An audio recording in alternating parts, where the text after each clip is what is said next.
Slava Ucraini. Così il presidente Zelensky ha aperto il suo discorso oggi, giovedì 9 febbraio, qui al Parlamento europeo di Bruxelles. È stato un momento storico ed è stato molto emozionante accogliere il presidente ucraino nella casa della democrazia europea. La nostra Unione è sempre stata al fianco del popolo ucraino, fin dall'inizio di questa ingiustificabile aggressione da parte di Putin, non solo con le parole, ma con attrezzature militari, sistemi di difesa, con l'addestramento delle sue truppe e con aiuti umanitari e finalizzati alla ricostruzione.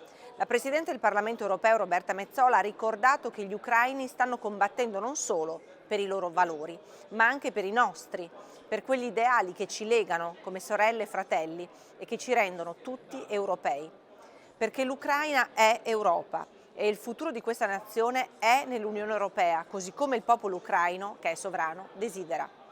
Zelensky, parlando a noi deputati europei, ha sottolineato che quando lo Stato di diritto prevale, quando gli Stati tendono a costruire società aperte, libere e democratiche, allora sì, si realizza l'unione di popoli che è la grandezza di questa Europa.